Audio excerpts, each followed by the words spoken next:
Okay, so you want to own a Chipotle. Fast casual, cult following, customizable bowls and burritos. A brand so beloved that people order in a language of their own. Extra rice, light guac, double chicken. Simple ingredients, simple menu, massive margins. What could go wrong? Here's the strange part. In 2024, a single video of someone ordering the exact same burrito twice, filming one order, hiding the camera for the other, set off a genuine national controversy about whether Chipotle was secretly shrinking your food when it thought you weren't watching. The company's own CEO had to go on camera and deny it, and by the end of 2025, Chipotle posted its first full-year sales decline since 2016, while its stock dropped nearly 40% in 12 months. A burrito started this. Stay with me because the burrito is not actually the interesting part. By the end of this video, you'll know why a $4 difference in ingredient cost per bowl matters enough to trigger a national scandal, why the executive who built modern Chipotle abruptly left to run a coffee company, why the fix Chipotle is testing right now involves robots instead of people, and why one of the same international partners from a video we've already made on this channel just showed up again here. So, why does portion size actually matter enough to become a company-threatening controversy? Because in a business built on paper-thin per-transaction margins, a few extra ounces of chicken or guacamole scooped into every single bowl, multiplied across millions of transactions a week, is real money. Chipotle doesn't disclose the exact cost delta of a slightly heavier scoop, but the mechanism is simple. Food cost as a percentage of revenue is one of the most tightly managed numbers in the entire restaurant industry. And a restaurant chain, serving this many transactions, daily lives or dies on fractions of a percentage point in that ratio. When a viral video convinced a huge slice of the public that the company was quietly trimming portions to protect that number, it didn't matter whether it was official policy. The perception alone did the damage. Data firm 100X tracked customer perception on this exact issue falling 13 points over 3 years. That's not a scandal that blew over. That's a wound that kept reopening. Here's the part that explains why this became more than a viral moment. You're not actually watching a fast food company get criticized for skimping on chicken. You're watching a business built on wafer-thin, invisible margins get exposed the moment its most loyal customers started measuring, on camera, the exact place where those margins actually live. That single dynamic set off a chain reaction that hit the company from 3 completely different directions at once, and each one deserves its own explanation. The first hit was leadership. In August 2024, Brian Niccol, the executive widely credited with rebuilding Chipotle's brand and operations after its earlier food safety crisis years, abruptly left to become CEO of Starbucks. A company you may remember from another video on this exact channel, one that was also deep in its own turnaround crisis at the time. Chipotle's own chief operating officer, Scott Boatwright, who'd spent 18 years at Arby's before joining Chipotle in 2017, stepped in as interim CEO and was later confirmed permanently. He inherited a brand mid-scandal without the executive who'd spent years building the customer trust that had just cracked. So, how did the company actually decide to respond? Automation.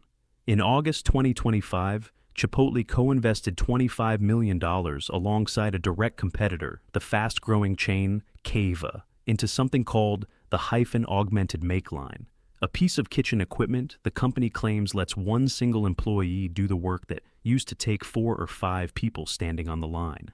Separately, an avocado processing robot nicknamed Autocado is already running in test kitchens, designed to core, cut, and scoop avocados into guacamole automatically. Notice what problem this actually solves. It doesn't directly answer the portion size complaint. It answers the cost side of the exact same equation. If human hands scooping into a bowl are the variable nobody can fully standardize or fully trust on camera, the company's answer is to reduce how many human hands are involved at all. Now, here's the number that shows how much trouble all of this actually caused. Chipotle's same-store sales fell 1.7% for the full year of 2025, the company's first annual decline since 2016, with the fourth quarter alone down 2.5%. The stock fell somewhere between 35 and 40% over the course of the year, cutting the company's market value down to roughly $51 billion. And the damage wasn't evenly distributed across every customer.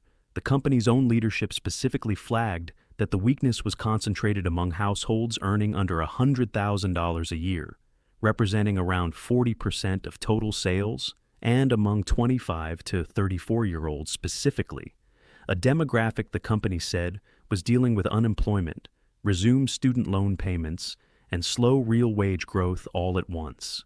This wasn't really a burrito story. It was a story about Chipotle's core customer running out of room in their budget at the exact moment the brand's trust with them had just taken a hit. So, what's the actual connection back to the other video on this channel? Chipotle's international expansion runs through a franchise partnership with the Al Shaya Group, the same Kuwaiti conglomerate that operates hundreds of Starbucks locations across the Middle East under license. The exact company we covered running Starbucks' entire regional footprint in that video. Chipotle's guidance for 2026 includes 10 to 15 new international partner-operated locations, opening primarily through this same relationship. It's a small detail, but it says something real about how modern global brand expansion actually works.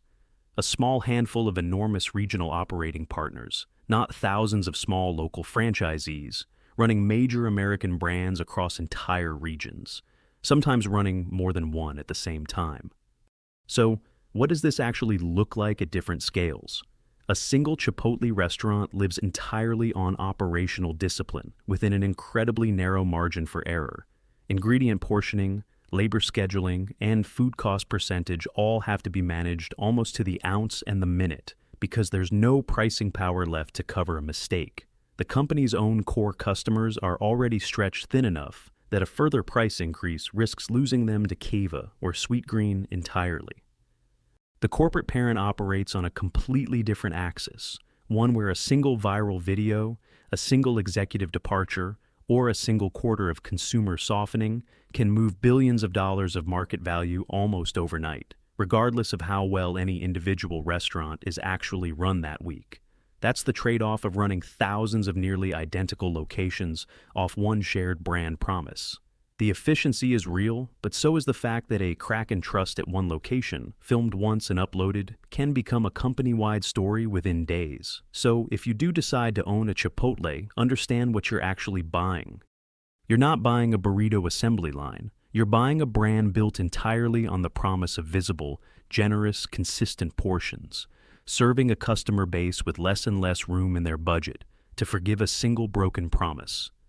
Which is exactly why the company is now racing to replace human hands with robotic ones, not to make more money, but to make the one thing customers stop trusting something a camera can no longer catch shrinking.